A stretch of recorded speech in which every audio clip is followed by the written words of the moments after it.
இப்பொழுது நாம் தேவனுடைய வார்த்தைக்கு நேராக நாம் கடந்து செல்ல போகிறோம். பிரியமானவர்களே, நம்ம தொடர்ந்து தியானித்து வருகிற ஒரு தலைப்பு ஜெபிக்கிறவர்களுடைய ஸ்பாவங்கள்.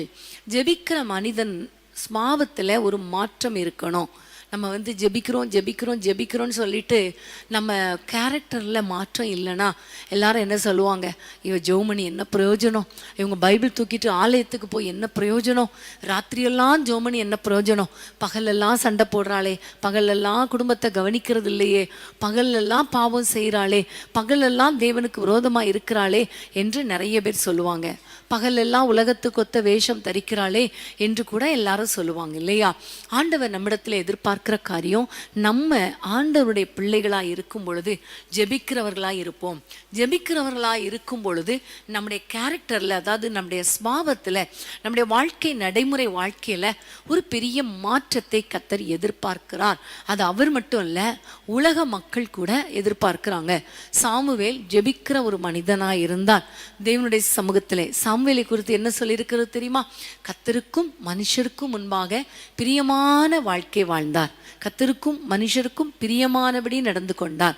இன்னைக்கு நிறைய பேர் சொல்றது காரியம் என்னன்னா, நான் ஜெபிக்கிறேன் உண்மைதான், ஆனா நான் எப்படி இருக்கிறேன்னு ஆண்டவருக்கு தெரியும், குடும்பத்துக்கு தெரியணும்னு அவசியம் கிடையாது, உலக மனிதர்களுக்கு தெரியணும்னு அவசியம் கிடையாது என்று ஈஸியா சொல்லிடுறோம். ஆனா அப்படி இல்லை. கர்த்தருக்கு பிரியமா எப்படி வாழ பிரயாசப்படுறோமோ அதே போல மனுஷர்களுக்கு முன்பாக குற்றமற்றவர்களாக நம்ம தொடர்ந்து தானியேலை குறித்து பார்த்து வருகிறோம் இல்லையா?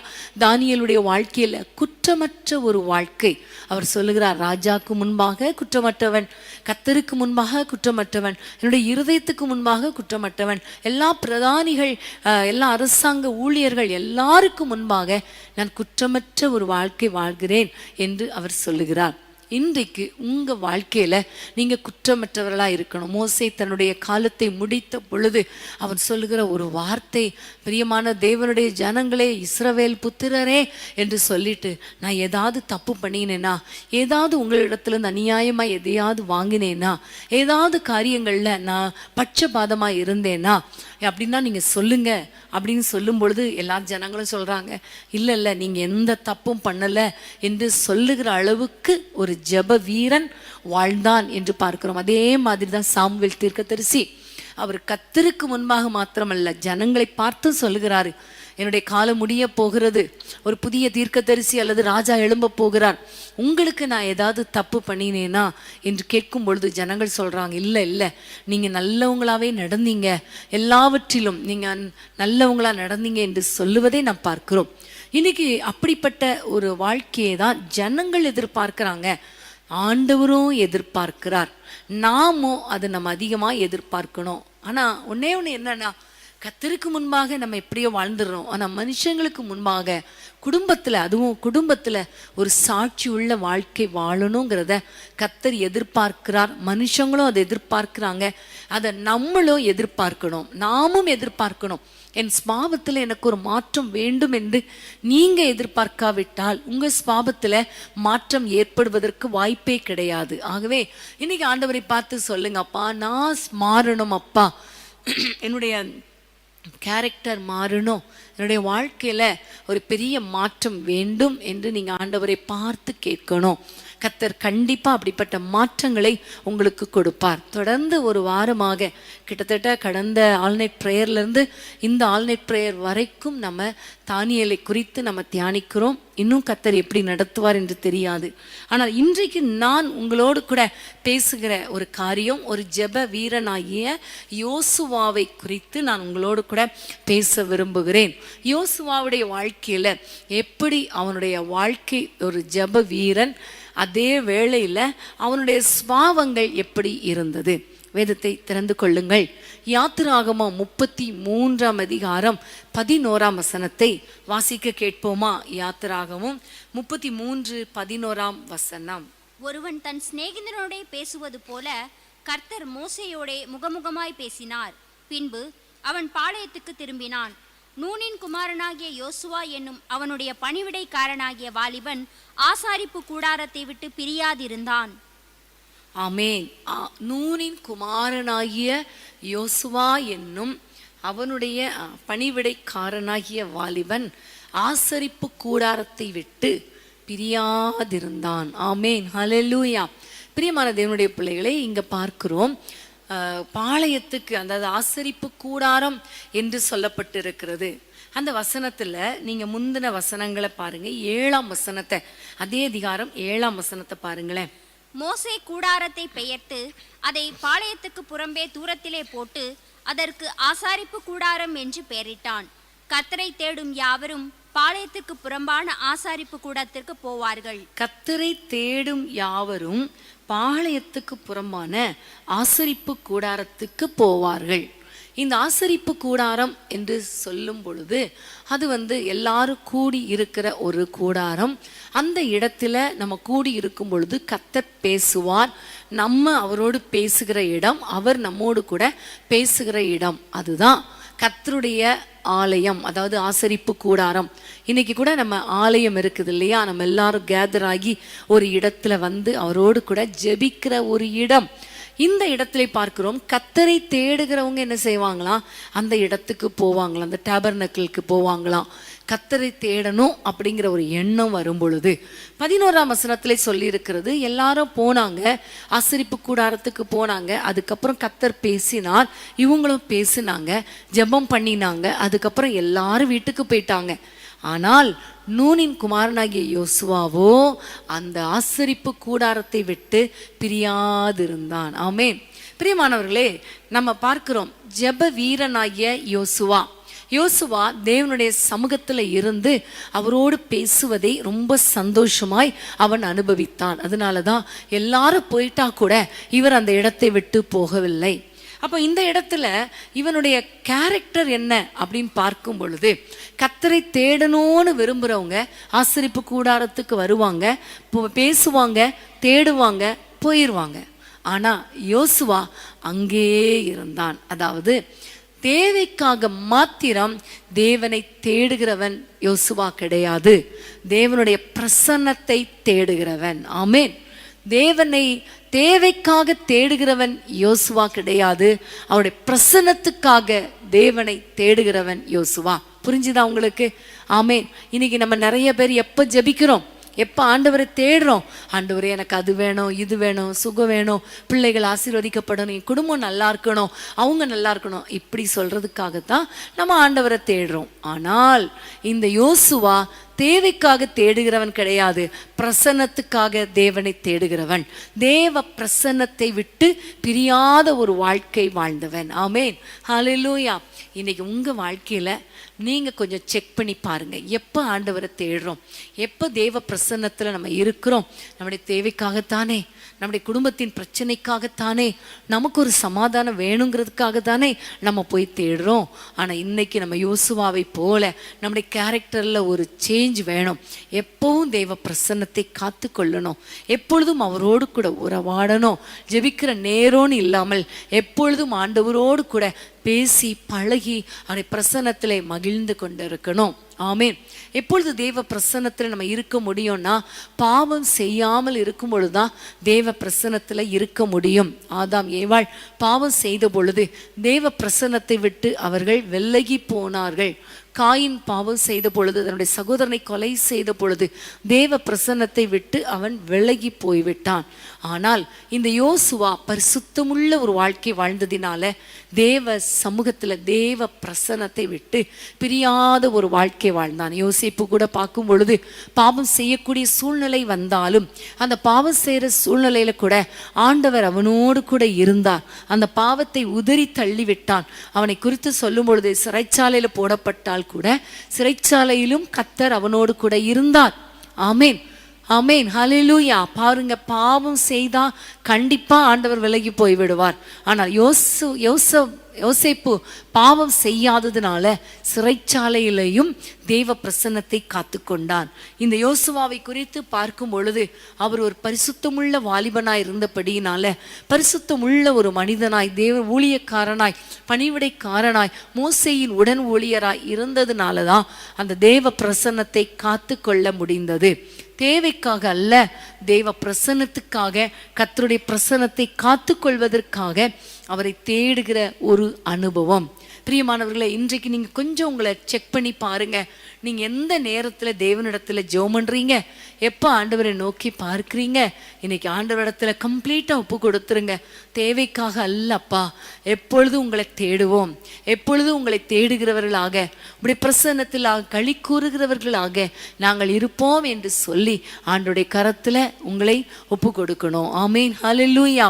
யோசுவாவை போல தேவ பிரசன்னத்தை காத்து கொள்ளுகிற ஒரு வாழ்க்கை எனக்கு வேண்டுமப்பா என்று சொல்லி அவரை நோக்கி பார்க்கணும். யோசுவா 1ஆம் அதிகாரம் 8ஆம் வசனத்துக்கு நேராக உங்கள் வேதத்தை திருப்பிக் கொள்ளுங்கள். யோசுவா 1:8 நாம் வாசிக்க கேட்போம்.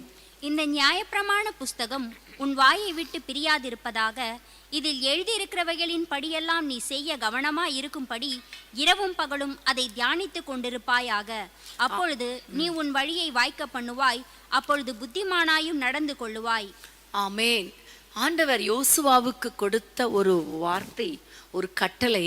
ஆண்டவர் சொல்லுகிறார், இந்த நியாய பிரமாண புத்தகம் உன் வாயை விட்டு பிரியாதிருப்பதாக. ஆமேன். அதே மாதிரி தான் அவர் அடிக்கடி கர்த்தருடைய வார்த்தையை தியானிக்கிற ஒரு மனுஷனாய், ஒரு புருஷனாய் இருந்தார் என்று நம்ம தொடர்ந்து பார்க்கிறோம்.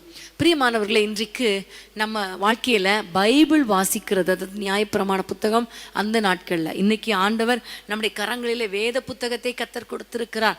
இந்த வேத புத்தகத்தை நாம் எவ்வளவு நேரம் வாசிக்கிறோம், எவ்வளவு நேரம் தியானிக்கிறோம். ஒரு ஜெபிக்கிற மனிதனாய் இருந்தால் வேத வசனத்துக்கு முதலிடம் கொடுப்பார்கள். ஆமேன்.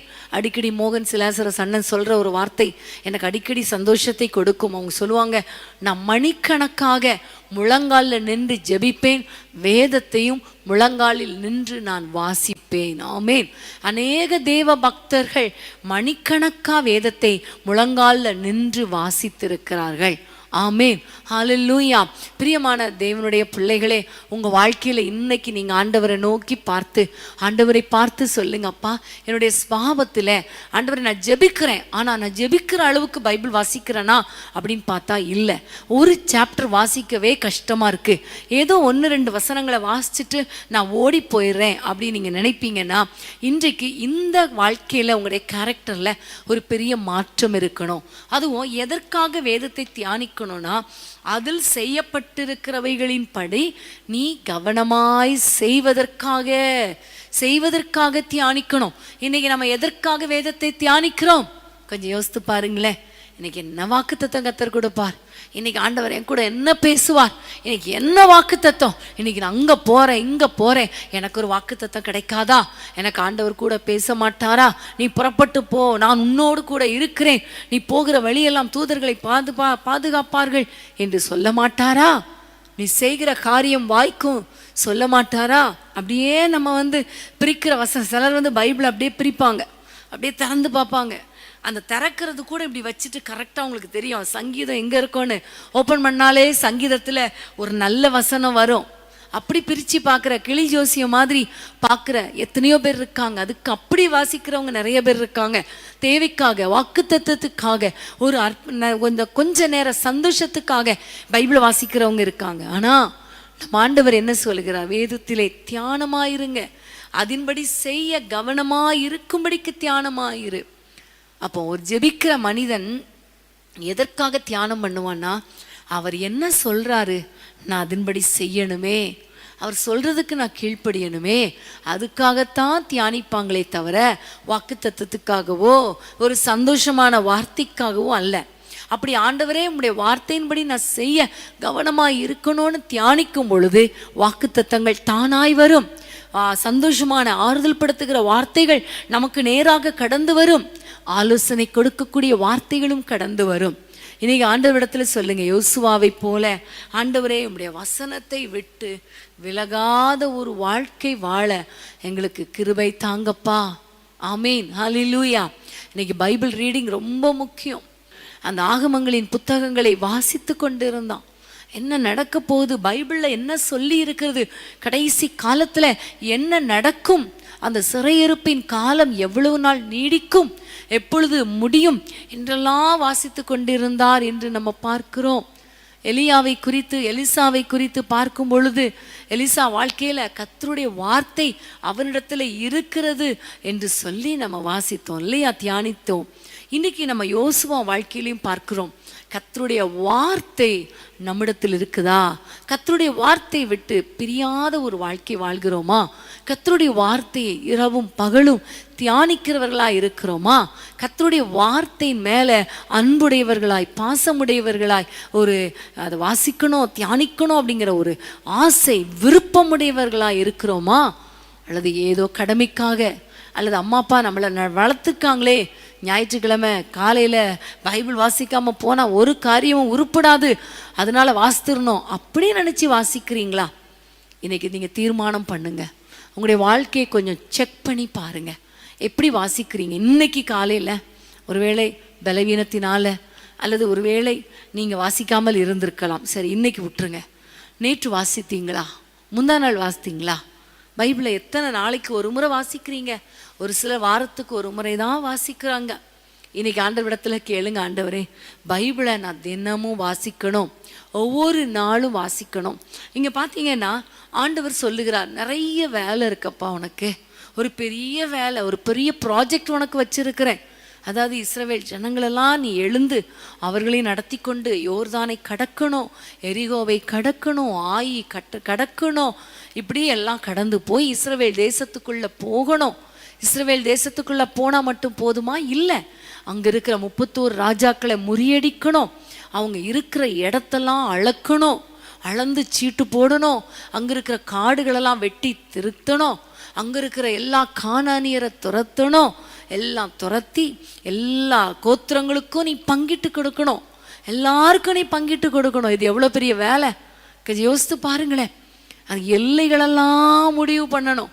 கானான் தேசத்தில் எங்கே இருக்கு? இங்கேருந்து அங்கே வரைக்கும், அங்கேருந்து இங்கே வரைக்கும், ரூபன் கோத்திரத்துக்கு இங்கேருந்து அங்கே வரைக்கும், யோசேப்பு கோத்திரத்துக்கு இங்கேருந்து அங்கே வரைக்கும், அப்படி யூதா கோத்திரத்துக்கு, இப்படி ஒரு கோத்திரத்துக்கா எல்லைகளை குறித்து அந்த சீட்டு போட்டு அதெல்லாம் பங்கிடணுமே. இது எவ்வளோ பெரிய ப்ராஜெக்ட் இல்லை? எவ்வளோ பெரிய ப்ராஜெக்ட். நம்ம வீட்டுக்குள்ளே ஒரு சின்ன வேலை செய்யணும்னா கூட அது நமக்கு எவ்வளோ பெருசாக இருக்குது. இதை யோசிக்கும் போது மார்த்தாளை தான் யோசிக்கிறேன். மார்த்தாளுக்கு வீட்டில் நிறைய வேலை, அதுவும் ஏசப்பாவுக்கு சமையல் பண்ணும்படி தான். ஏசப்பா கூட எத்தனை பேர் வந்தாங்களோ தெரியல, அவங்களுக்கு சாப்பாடு செய்கிற ஒரு பெரிய வேலை. அந்த ஒரு பெரிய வேலை அவளுக்கு ஒரு பெரிய ப்ராஜெக்டாக இருந்துச்சு, கஷ்டமாக இருந்துச்சு. ஆனால் அந்த வேலையை செஞ்சு முடிக்க அவளால் முடியலை. ஆனால் அவளுடைய சகோதரி ஆகிய மரியாளோ தேவனுடைய பாதத்தில் உட்கார்ந்து வசனங்களை கேட்டு கொண்டு இருந்தாள். ஆமேன். அவளுக்குள்ளே சந்தோஷம், சமாதானம். ஆனால் மார்த்தாளுக்குள்ளே பயங்கரமான ஒரு கலக்கம், வேதனை, அந்த டயர்டாயிருச்சு, வருத்தம் அடைஞ்சிட்டா. பற்பல வேலைகளை செய்கிறதுல வருத்தம், டயர்டாயிட்டா. அப்போ இன்னைக்கு பிரியமானவர்களே, நீங்கள் ஒருவேளை குடும்ப பெண்களாக இருக்கலாம், அல்லது வேலைக்கு போகிற சகோதரர்களாக இருக்கலாம், அல்லது ஊழியக்காரர்களாக இருக்கலாம், அல்லது உங்களுக்கு ஒரு பெரிய ப்ராஜெக்ட் வந்திருக்கலாம், ஒரு பெரிய வேலை, ஒருவேளை திருமண வேலை, இன்னும் நிறைய வீடு வாங்குற வேலை, வீடு கட்டுற வேலை, இப்படி நிறைய வேலைகள் இருக்கலாம். ஆனால் இந்த யோசுவாவை பார்த்து கர்த்தர் சொன்னார், நீ இவ்வளோ வேலைகளை செய்யணும். அதாவது 6ஆம் வசனத்தில் சொல்றாரு, நீ இந்த தேசத்தை நீ அவங்களுக்கு பங்கிடணும், அதனால நீ தைரியமா இரு. 7ஆம் வசனத்துல நீ என்ன செய்யணும்னா, நியாயப்பிரமாண புத்தகத்தின் படி நீ செய்ய கவனமாயிரு. அப்படி சொல்லிதான் அதை தியானிக்க வேண்டும் என்று கர்த்தர் சொல்லுகிறார் 8ஆம் வசனத்துல. பிரியமான தேவனுடைய பிள்ளைகளே, நமக்கு முன்பாக ஒரு பெரிய வேலை இருக்குல்ல, நமக்கு முன்பாக ஒரு பெரிய ப்ராஜெக்ட் இருக்குல்ல, நமக்கு முன்பாக ஒரு பெரிய ஊழியம் இருக்கு இல்லையா, குடும்பத்தின் காரியங்கள் இருக்குதே. இது பார்த்தா ஒரு வேளை மலை மாதிரி தெரியலாம். ஆனால் ஒன்றே ஒன்று, நீங்கள் வசனத்தை வாசிங்க. அன்னைக்கு ஃபுல்லாக நீங்கள் வசனத்தை நல்லா வாசிங்க. ஆண்டவரிடத்துல காத்திருந்து ஜெபம் பண்ணுங்க. இந்த நேரத்தில் நான் என்ன செய்யணும், எப்படி நடக்கணும், எப்படி பேசணும் என்று நீங்கள் வசனத்தை வாசித்தீங்கன்னா கர்த்தர் அழகாய் உங்களுக்கு கற்றுக் கொடுப்பார். அநேக காரியங்களை கர்த்தர் ஆலோசனையாய் கொடுப்பார். நீ வழி இதுவே, இதில் நட, இதில் நடக்காத, வலது பக்கமா போ, இடது பக்கமா போ என்று கர்த்தர் ஆலோசனை கொடுப்பார். பேதுருக்கு அப்படிதான் ஆலோசனை கொடுத்தார் இல்லையா, நீ அதாவது ஆழத்தில் போய் மீனை போடு, அது வரைக்கும் உனக்கு மீன் கிடைக்கல, அவ்வளோ கஷ்டம். ஆனால் ஆண்டவர் சொல்லும் பொழுது உம்முடைய வார்த்தையின்படி போடுற ஆண்டவரேன்னு சொல்லும் பொழுது வலை கிழிந்து போகத்தக்கதாக அவ்வளோ திரளான மீன்கள் கிடைச்சிது. ஸோ ஒவ்வொரு நாளும் ஆண்டவருடைய சமூகத்திலே வசனத்தை வாசிக்கும் பொழுது கர்த்தர் அழகாக கற்றுக் கொடுப்பார்.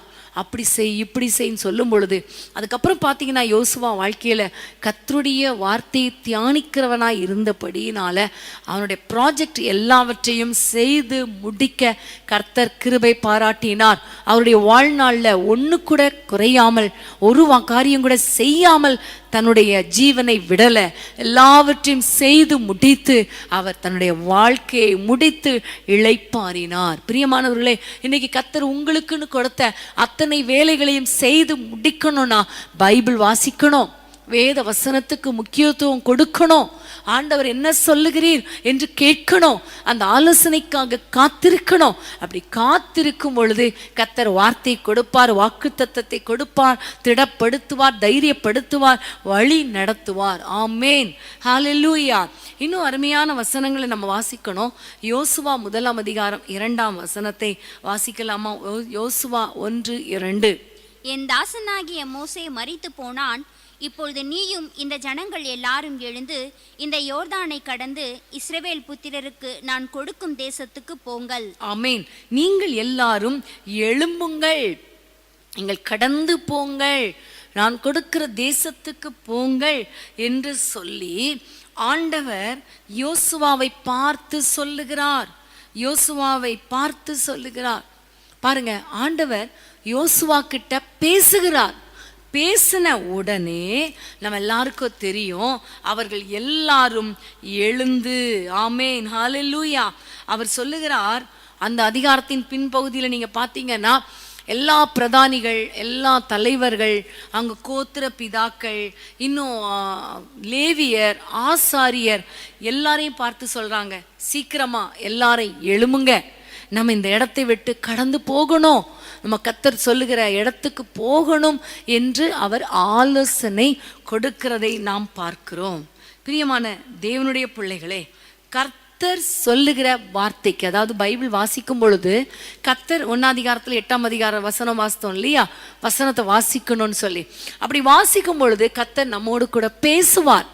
அந்த பேசுகிற வார்த்தைகளுக்கு ஜெபிக்கிறவன் கீழ்ப்படிவான்.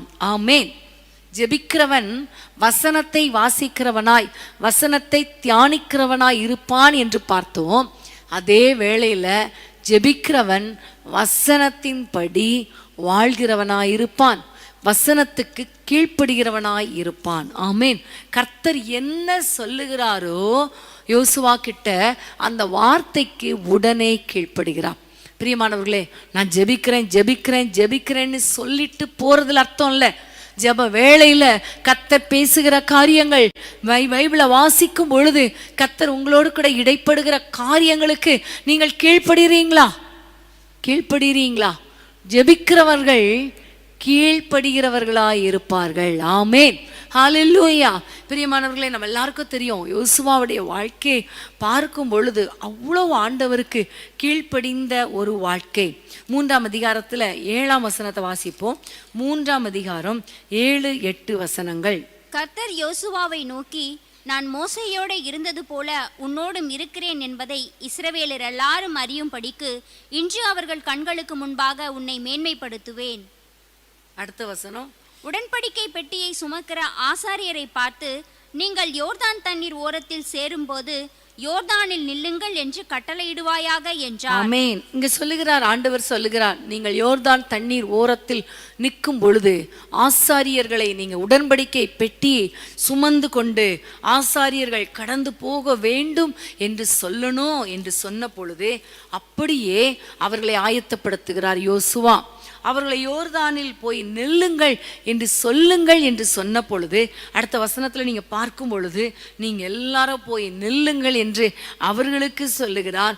அதே போல அவர்கள் நிற்கிறாங்க, அவர்கள் யோர்தானை கடக்கிறார்கள். ஆமேன். ஜெபிக்கிறவர்களுக்கு கர்த்தர் கொடுக்கிற அந்த பிளானை அவர்கள் செயல்படுத்துகிறவர்களாயிருப்பார்கள். எப்படி பிளான் கொடுப்பார்?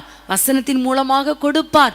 ஜெப வேளையில பேசுவார். அப்போ பேசும்போது கர்த்தர் எனக்கு இதை செய்யணும்னு சொல்லி இருக்கிறார், அந்த திட்டம் கொடுத்திருக்கிறார், இந்த இது கொடுத்திருக்கிறார், அந்த தரிசனம் கொடுத்திருக்கிறார். இப்படியே சொல்லிட்டு போகக்கூடாது, வாழ்நாளை கழிக்க கூடாது. ஆனால் அந்த காரியங்கள், கர்த்தர் சொன்ன காரியங்களை செய்து முடிக்க வேண்டும். ஆமேன். நீங்கள் யோர்தானை கடப்பீர்கள்னு சொல்லிட்டாரு, அதுக்கு சில திட்டங்களையும் சொல்லிட்டாரு. நீ யோர்தானை கடக்கும் பொழுது உடன்படிக்கை பெட்டியை சுமக்கிற ஆசாரியர்கள் காலை வைக்கணும்னு சொல்லிட்டாரு. உடனே யோசுவா அவர்களுக்கு கட்டளை கொடுத்து அவர்களை அந்த யோர்தான் ஓரத்தில் நிற்க வைக்கிறான். ஆமேன். ஒவ்வொரு காரியத்திலும் கர்த்தருடைய வார்த்தைக்கு கீழ்ப்படுகிறதை நாம் பார்க்கிறோம். பிரியமான தேவனுடைய பிள்ளைகளே, வசனம் வாசித்தால் மாத்திரம் போதாது, வசனத்தை தியானித்தால் மாத்திரம் போதாது. வேதத்திலே பார்க்கிறோம், என் வசனத்துக்கு நடுங்குகிறவனை நான் நோக்கி பார்ப்பேன். அப்போ வசனத்தை பிடிச்சிட்டு அப்படியே நடுங்கிட்டு இருக்கணும் அப்படின்னு நினைக்க கூடாது. வசனத்தின்படி வாழ்கிறவன், வசனத்துக்கு கீழ்ப்படுகிறவர்களை தான் கர்த்தர் நோக்கி பார்ப்பார். பிரியமானவர்களே, இன்றைக்கு வசனத்துக்கு முக்கியத்துவம் கொடுக்கிறீங்களா? வசனத்தின்படி வாழ உங்களை அர்ப்பணிக்கிறீங்களா? வசனத்துக்கு நீங்க நடுங்குகிறீங்களா? அவர் என்ன சொன்னாரோ அதுக்கு கீழ்ப்படியணும், அவ்வளவுதான். அன்னைக்கு வேலைக்காரரை பார்த்து மரியாள் சொன்னால் கானா ஊர்ல, அவர் உனங்களுக்கு என்ன சொல்லுகிறாரோ அதன்படி செய்யுங்கள். அப்போ ஆண்டவர் சொன்னாரு, கால் கழுவுறதுக்கு வெளியில வச்சிருக்கிற அந்த கற்சாடிகளை எடுத்து அதுல தண்ணியை நிரப்புங்கள். அப்போ அந்த காலை கழுவுறதுக்குள்ள தண்ணி, அந்த கற்சாடி எப்படி இருந்திருக்கும் கொஞ்சம் யோசித்து பாருங்களேன். வெளியில், வீட்டுக்கு வெளியில் சில சமயங்களில் பக்கெட் வச்சுருப்போம், சிலர் காலை கழுவிட்டு போகிறதுக்காக. அப்போ சிலர் வீட்டில் டேப் வச்சுருப்போம். அந்த இடம் பார்த்திங்கன்னா ரொம்ப அழுக்காக இருக்கும், அந்த பக்கெட் அழுக்காக தான் இருக்கும். அப்போ அந்த அழுக்கான பக்கெட்டை, அந்த அழுக்கான பாத்திரத்தை தூக்கிட்டு அந்த நாட்களில் கற்சாடி வச்சுருப்பாங்க. யூதர்கள் உள்ளே வரும்போது அந்த தண்ணி எடுத்து காலில் கழுவிட்டு தான் வீட்டுக்குள்ளே வரணும். அப்போ அவங்க காலில் இருக்கிற அழுக்கெல்லாம் தண்ணி படும், தண்ணி தெரித்து அழுக்காக தான் இருக்கும். ஆனால் அந்த வேலைக்காரங்க ஏதாவது கேள்வி கேட்டாங்களா? ஆண்டவர் உங்களுக்கு அறிவு இருக்கா? வெளியில் வச்சதை உள்ளே தூக்கிட்டு வர முடியுமா? வெளியில் வச்சது என்ன அழுக்கு அப்படி ஒரு வார்த்தையாவது சொன்னாங்களா? இல்லை, சொல்லலை. அவங்க தூக்கிட்டு வந்தாங்க, தண்ணியை நிரப்புனாங்க. அப்போ இன்றைக்கி நம்ம எத்தனை கேள்வி கேட்குறோம்ல, ஏன் ஆண்டவரே இப்படி செஞ்சால் நடந்துருமா, அப்படின்னா நடந்துருமா? யாராவது ஆண்டவர் சொல்லுவார் அவங்கள மன்னிச்சிரும்பார், மன்னிக்க மனசு வருதா? வரலையே.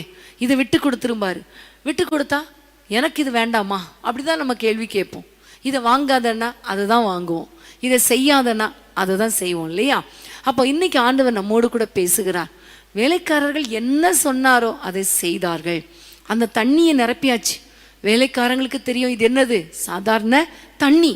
அப்போ ஆண்டவர் சொல்றார், பந்தி பரிமாறுகளிடத்துல கொண்டு போங்க. இந்த வேலைக்காரங்களுக்கு மட்டும்தான் தெரியும் இது தண்ணின்னு. ஆனால் ஒரு வார்த்தை பேசாம அதை தூக்கிட்டு போன பொழுது அற்புதம் நடந்தது. உங்கள் வாழ்க்கையில் நீங்கள் ஜெபிக்கிறவங்களா இருந்தால், அன்னைக்கு அந்த ஜெபிக்காத வேலைக்காரங்களே ஆண்டவருக்கு கீழ்ப்படியும் பொழுது, ஜெபிக்கிற ஒரு மனிதன் அல்லது மனுஷி எவ்வளவாய் ஆண்டவருக்கு கீழ்ப்படியணும். நீங்கள் ஜெபிக்கிறவங்க வசனத்தை வாசிக்கணும், வசனத்தை வாசிக்கிறவங்க அவர் சொல்கிற வார்த்தைக்கு கீழ்ப்படியணுமே, கீழ்ப்படியணுமே. பிரியமான தேவனுடைய பிள்ளைகளே, இன்றைக்கு உங்கள் வாழ்க்கையில் நீங்கள் ஆண்டவரோட ஒப்பு கொடுத்துருங்க. ஆண்டவரே நான் கீழ்ப்படிவேன், ஆண்டவரே வசனத்துக்கு நான் நடுங்குவேன், ஆண்டவரே. இப்போ பார்த்தீங்கன்னா 3ஆம் அதிகாரத்தை நம்ம பார்த்தோம், யோர்தான். 5ஆம் அதிகாரத்தில் நம்ம பார்க்கும் பொழுது 2ஆம் வசனத்தை வாசிப்போம். யோசுவா 5:2. அக்காலத்திலே கர்த்தர் யோசுவாவை நோக்கி, நீ கருக்கான கத்திகளை உண்டாக்கி திரும்ப 2ஆம் விசை இஸ்ரவேல் புத்திரரை விருத்த சேதனம் பண்ணு என்றார். ஆமேன். ஆண்டவர் சொல்லுகிறார், கற்கான கத்தி எடுத்து விருத்த சேதனம் பண்ணு. 3ஆம் வசனத்தை வாசிங்க. அப்பொழுது யோசுவா கருக்கான கத்திகளை உண்டாக்கி இஸ்ரவேல் புத்திரரை ஆர்வேத் மேட்டிலே விருத்த சேதனம் பண்ணினார். அவ்வளவுதான். ஆண்டவர் சொல்லுகிறார், உடனே கீழ்ப்படுகிறார். இது எவ்வளவு பெரிய உடனடி கீழ்ப்படுதல் இல்லையா? கேள்வி கேட்காத கீழ்ப்படிதல். இன்னைக்கு நம்ம ஆண்டவரிடத்துல கேட்க போறோம், ஆண்டவரே இப்படிப்பட்ட ஸ்பாபத்தை எனக்கு தாங்க. யோசுவாவுக்குள்ள இருக்கிற இந்த ஸ்பாபம் எனக்குள்ளே கடந்து வரட்டும். ஆமேன், ஹல்லேலூயா. கேள்வி கேட்காமல் கீழ்ப்படுகிறது, எதுக்குன்னு கேட்காம கேள்வி நம்ம கீழ்ப்படுகிறது, விளக்கம் கேட்காமல் கீழ்ப்படுகிறது. அது முட்டாள்தனமாக இருந்தாலும் கேள்வி கேட்காமல் எதிர்பேசாமல் கீழ்ப்படுகிற ஒரு அனுபவம். வசனத்துக்கு, கர்த்தருடைய வார்த்தைக்கு கீழ்ப்படியணும். ஆமேன். 6ஆம் அதிகாரத்துக்கு நீங்க திருப்பி கொண்டீங்கன்னா 6ஆம் வசனத்துல ஆண்டவர் சொல்லுகிறார். 3ஆம் வசனத்தை வாசிங்க. யுத்த புருஷராகிய நீங்கள் அனைவரும் பட்டணத்தை சூழ்ந்து ஒரு தரம் சுற்றி வாருங்கள், இப்படி 6 நாள் செய்ய கடவீர்கள். அடுத்த வசனம். 7 ஆசாரியர் பெட்டிக்கு முன்பாக 7 கொம்பு எக்காளங்களை பிடித்து கொண்டு போக வேண்டும். 7ஆம் நாளில் பட்டணத்தை 7 தரம் சுற்றி நடக்க கடவர்கள். ஆசாரியர் எக்காளங்களை ஊத வேண்டும். ஆமேன். இப்போ இங்க ஆண்டவர் எரிகோவை கடப்பதற்கு ஒரு பிளான் சொல்லுகிறார், வார்த்தையை கொடுக்கிறார், அவருடைய வசனத்தை சொல்லுகிறார். உடனே இவர் அப்படியே கீழ்ப்படிந்ததை பார்க்கிறோம். அங்கே யோர்தான்ல உடன்படிக்கை சுமக்கிறவர்கள் நிற்கணும்னே நின்றார்கள். பரிசுத்தம் பண்ணணும்னா பரிசுத்தம் பண்ணினார். இங்க பார்க்கிறோம் எரிகோ மதில். இதை எப்படி நம்ம உடைக்கலாமா, என்ன செய்வது? இல்லை, சுற்றி வாருங்கள்.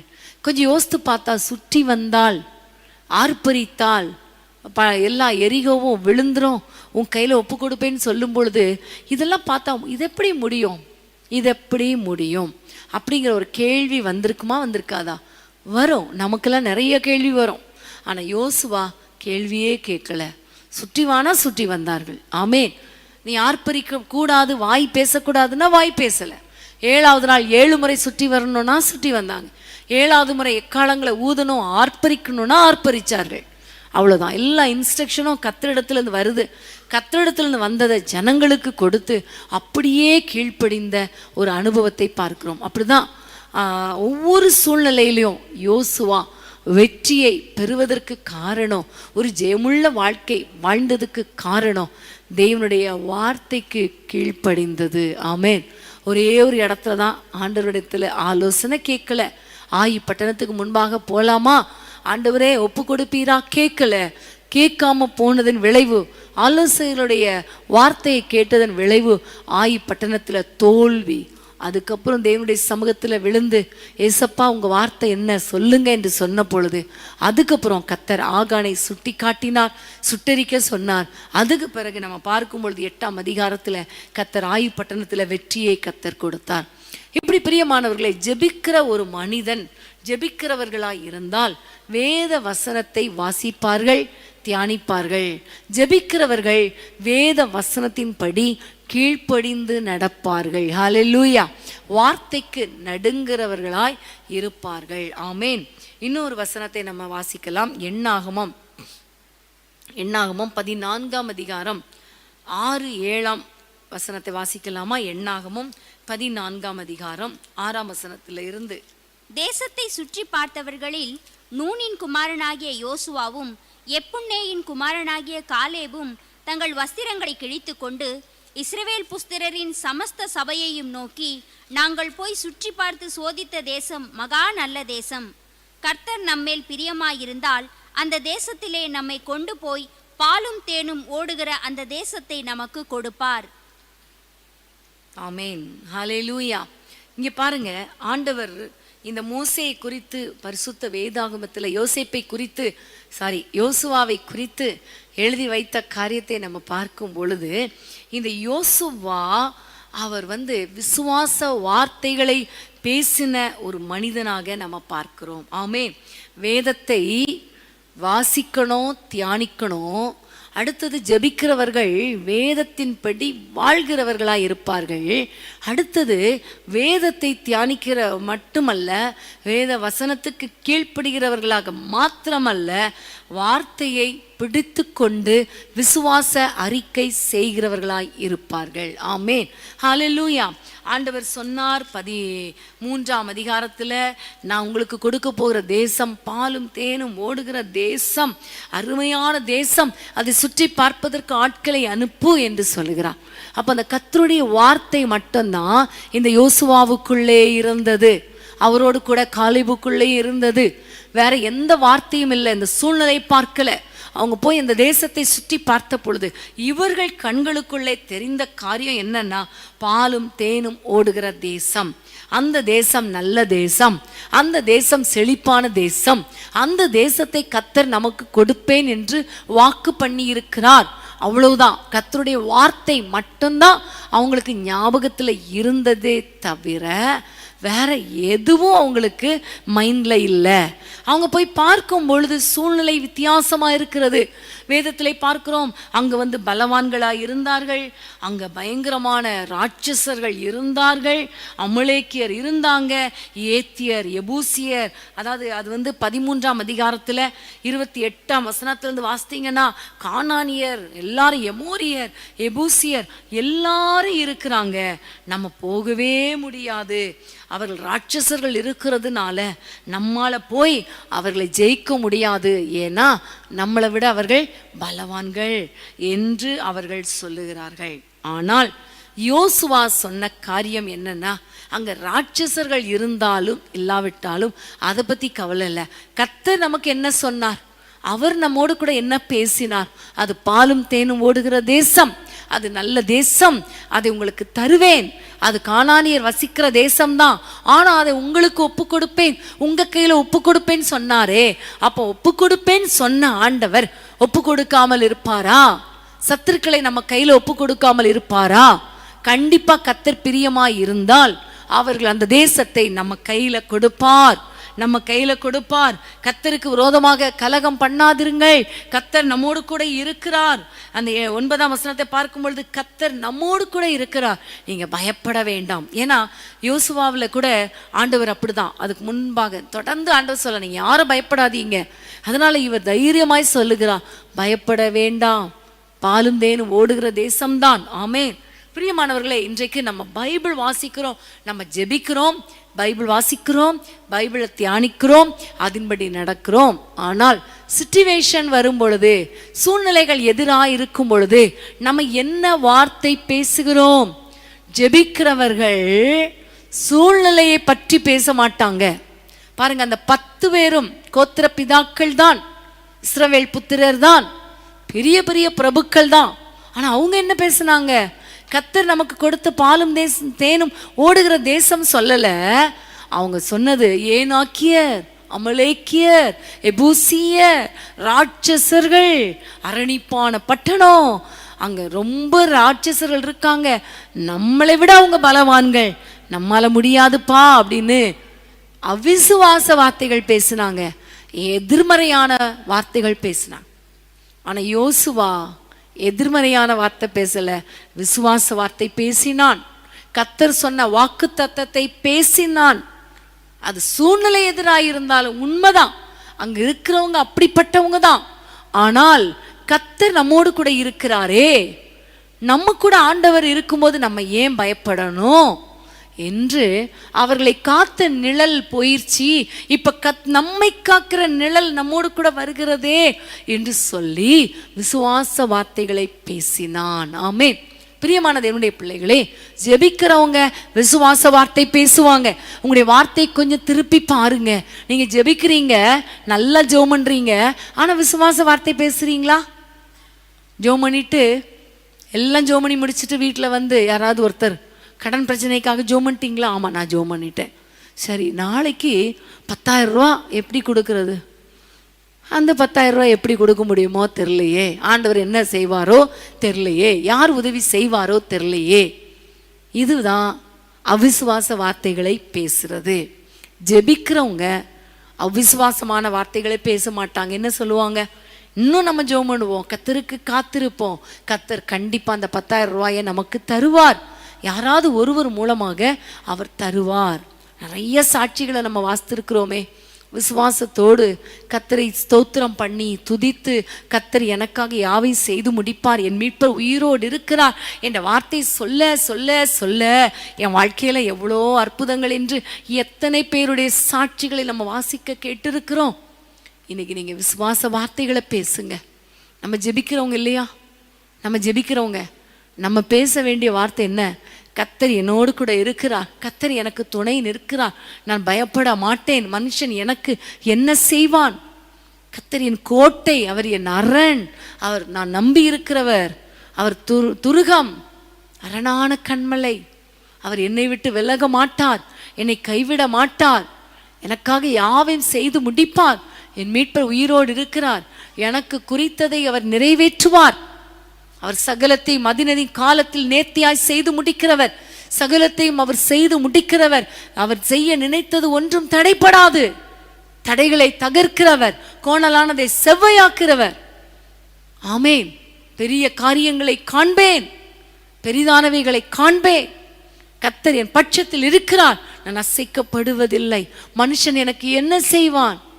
கர்த்தர் என் தேவைகளை சந்திப்பார். எனக்கு இன்னது தேவை என்பதை அறிந்த பரம தகப்பன் எனக்காக யாவையும் செய்து முடிப்பார். என் சிறையிருப்பை மாற்றுவார், என் பிள்ளைகளை ரட்சிப்பார், என் கணவனை ரட்சிப்பார், என் குடும்பத்தை ஆசீர்வதிப்பார்.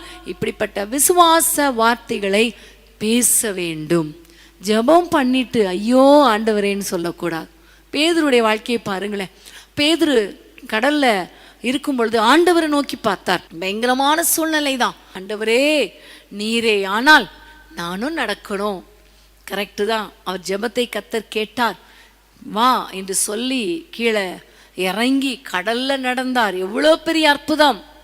ஆண்டவரை பார்க்குற வரைக்கும் அந்த விசுவாசத்துல தடுமாற்றம் இல்லை, பேச்சில் தடுமாற்றம் இல்லை. ஆனால் காற்றை பார்த்தார். திடீர்னு திரும்பினாரு. காற்று பலமாய் இருக்கிறதை கண்டபோது என்ன சொன்னாரு? ஐயோ ஆண்டவரே நான் அமிழ்ந்து போகிறேன். வார்த்தையே மாறிடுச்சு. அதுக்கு முன்னாடி நீரே ஆனால் நானும் நடக்கணும்னு சொல்றாரு. காற்று பலமா இருக்கிறப்ப சொல்லியிருக்கலாமே, காற்று அதட்டுங்க ஏசப்பா, இது சும்மா டிஸ்டர்ப் பண்ணிட்டு இருக்கு, அதட்டுங்க. அல்லது என்ன சொல்லியிருக்கலாம்? காற்றடிச்சாலும் கடல் பொங்கினாலும் நான் நடப்பேன், நான் நடப்பேன் சொல்லி இருக்கலாமே. சொல்லலையே. பிரியமானவர்களே, அப்பொழுது அமிழ்ந்து போக தொடங்கினான். அப்பதான் ஆண்டவர் சொல்கிறார், எழும்பு, அவிசுவாசமாயிராமல் விசுவாசியாயிரு. இன்னைக்கு பிரியமானவர்களே, ஜெபிக்கிறவர்கள் விசுவாசிப்பார்கள், ஜெபிக்கிறவர்கள் விசுவாச வார்த்தைகளை பேசுவார்கள், ஜெபிக்கிறவர்களுக்குள்ளே ஒரு விசுவாசம் இருக்கும். ஆமேன். இன்னைக்கு நம்ம வாழ்க்கையில விசுவாசம் இருக்குதா? விசுவாச வார்த்தைகளை பேசுறோமா? விசுவாசத்தோடு வாழ்றோமா? விசுவாசிக்கிறவருடைய ஜெபம் ஆண்டவருக்கு பிரியமானது.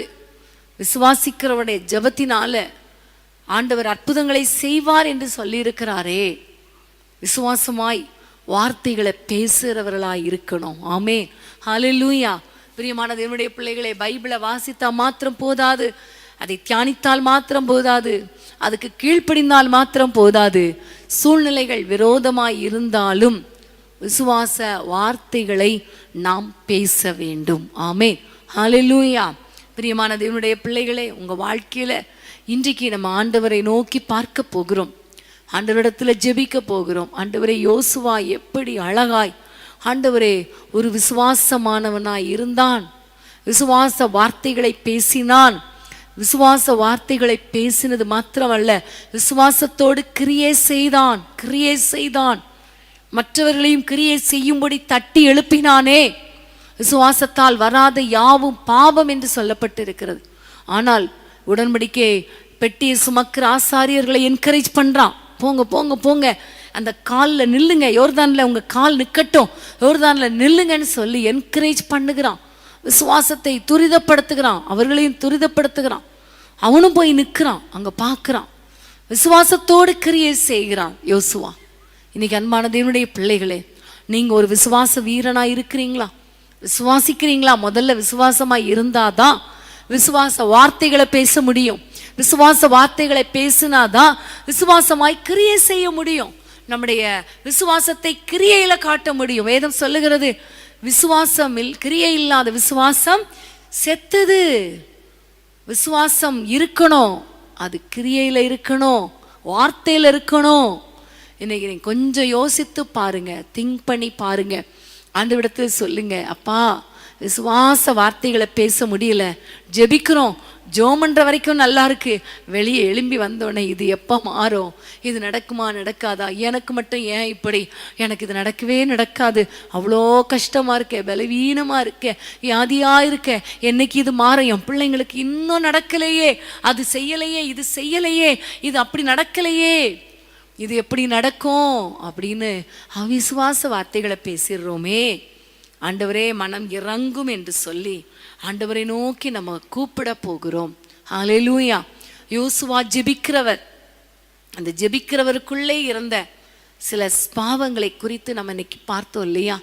தேவ பிரசன்னத்தை விட்டு விலகாத ஒரு வாழ்க்கை, வசனத்தை விட்டு பிரியாத ஒரு வாழ்க்கை, வசனத்தின்படி நடக்கிற ஒரு வாழ்க்கை, வசனத்தை விசுவாசிக்கிற ஒரு வாழ்க்கை, வசனத்தை கிரியையில கொண்டு வருகிற வாழ்க்கை, விசுவாசத்தின்படி விசுவாச வார்த்தைகளை பேசுகிற ஒரு வார்த்தை, கர்த்தர் உங்களுக்கு கொடுக்கிற வாக்கு தத்தத்தை சொல்லி அதை சுதந்திரிக்கிற ஒரு வாழ்க்கையை இந்த யோசுவா வாழ்ந்தானே. இன்னைக்கு நம்ம ஆண்டவரை பார்த்து கேட்க போறோம், யோசுவாவை போல என்னுடைய வாழ்க்கையில ஸ்பாவங்கள் மாறட்டும் ஆண்டவரே, என்னுடைய வாழ்க்கையின் ஸ்பாவங்கள் மாறட்டும் ஆண்டவரே. எல்லாரும் கைகளை உயர்த்தி ஆண்டவரை நோக்கி பார்க்க போகிறோம், ஆண்டவரை நோக்கி கூப்பிட போகிறோம். யோசுவாவை போல மாற்றுங்கப்பா. யோசுவா ஜெபிக்கிற ஒரு மனிதன், அதனாலதான் கர்த்தர் அவனோடு கூட பேசினார். ஜெபிக்காத யாரிடத்திலும் கர்த்தர் பேச மாட்டார். சிலர் சொல்லுவாங்க, கர்த்தர் என்கிட்ட பேசினார் பேசினார் பேசினார், ஆனா அவனுடைய ஜெப வாழ்க்கையை பாருங்க, ஜெபிக்கிறவங்க இடத்துல மட்டும்தான் பேசுவார், இல்லைன்னா அசுத்தாவி தான் பேசும். தன்னுடைய வாழ்க்கையில பர்சனல் லைஃப்ல பிரேயர் லைஃப்ல இல்லைன்னா கர்த்தர் பேசவே முடியாது. இன்னைக்கு ஆண்டவரிடத்துல கேட்க போறோம், ஆண்டவரே ஒரு ஜெப வாழ்க்கையை தாங்க. ஜெப வாழ்க்கையை தருவது மாத்திரமல்ல, என்னுடைய ஸ்வாவங்கள்ல ஒரு மாற்றத்தை தாங்க, என்னுடைய ஸ்வாவங்கள்ல ஒரு மாற்றத்தை தாங்க. ஆண்டவரே ஜெபிக்கிற நான், ஆண்டவரே ஜெபிக்கிற நான் உடைய பிரசன்னத்தை காத்து கொள்ளணுமே. உலக சிற்றின்பங்களை எல்லாம் ஒதுக்கி விட்டுட்டு உடைய பிரசன்னத்துல இருக்கணுமே, உடைய பைபிளை வாசிக்கணுமே, உடைய வேதத்தின்படி நடக்கணுமே, உடைய வசனத்துக்கு கீழ்ப்படியணுமே, உடைய வார்த்தைக்கு கீழ்ப்படியணுமே. ஆண்டவரே நீர் கொடுத்த வாக்கு தத்தங்களை கன்ஃபஸ் பண்ணணுமே, விசுவாச வார்த்தைகளை பேசணுமே. சூழ்நிலைகளை பார்க்கும் பொழுது நான் விசுவாசத்தை விட்டு போய் விடுகிறேன்.